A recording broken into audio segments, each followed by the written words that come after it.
Assalamualaikum warahmatullahi wabarakatuh. Perkenalkan, nama saya Mutiara Saita Dwi Zahra dengan NIM 210301141402117. Tujuan saya membuat video ini adalah untuk melengkapi tugas mata kuliah Unit Operasi 2 Mekanika Fluida. Judul makalah penelitian saya adalah analisis titik operasi pompa air sentrifugal dengan kurva sistem di Skylab. Pompa sentrifugal merupakan salah satu komponen penting dalam sistem fluida industri, karena berfungsi memindahkan fluida melalui peningkatan energi tekanan. Kinerja sistem perpipaan sangat bergantung pada kesesuaian antara kurva karakteristik pompa dan kurva sistem. Penentuan titik operasi yang hanya dilakukan secara manual seringkali menghasilkan ketidakakuratan, karena bergantung pada pembacaan grafik secara visual. Oleh karena itu, diperlukan pendekatan komputasi yang sistematis dan akurat. Salah satu perangkat lunak yang dapat digunakan untuk tujuan tersebut adalah Skylab, yang mampu memproses perhitungan numerik serta menampilkan kurva sistem dan kurva pompa secara simultan. Permasalahan utama dalam penelitian ini adalah bagaimana menentukan titik operasi pompa dengan menggabungkan kurva karakteristik pompa dan kurva sistem menggunakan metode grafis dan numerik berbasis Skylab.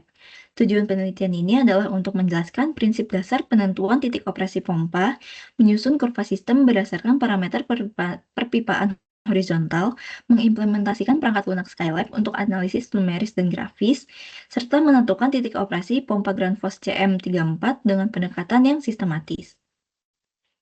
Penelitian ini menggunakan pendekatan kuantitatif deskriptif dengan fokus pada analisis numerik. Data yang digunakan mencakup kurva karakteristik pompa Grundfos CM34 yang diperoleh dari katalog pabrikan, serta parameter sistem perpipaan horizontal, seperti panjang pipa, diameter, faktor gesekan, dan koefisien kehilangan minor.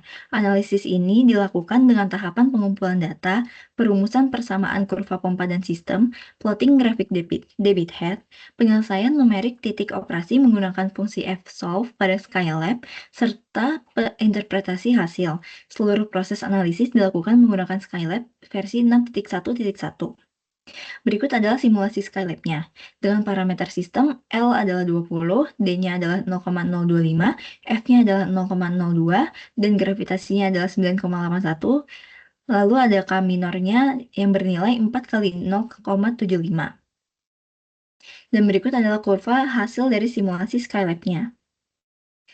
Hasil analisis menunjukkan bahwa kurva pompa dapat direpresentasikan dengan regresi polinomial order 2, sedangkan kurva sistem dibentuk berdasarkan persamaan Darcy-Weisbach dengan asumsi aliran horizontal dan tanpa head statis.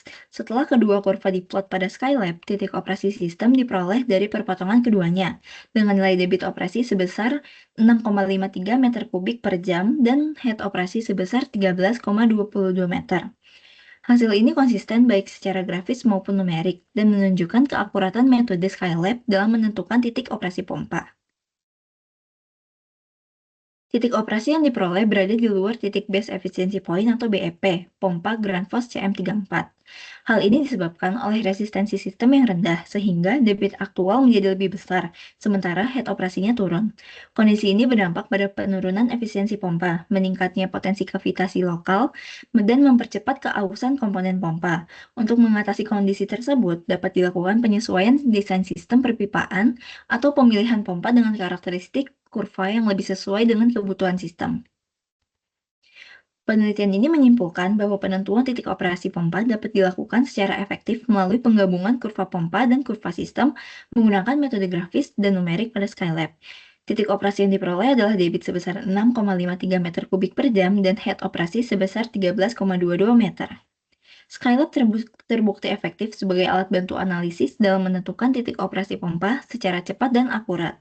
Saran yang dapat diberikan adalah pemilihan pompa perlu memperhatikan kesesuaian dengan kurva sistem, analisis sensitivitas parameter sistem perlu dilakukan untuk optimasi, dan validasi eksperimental direkomendasikan untuk penelitian lanjutan.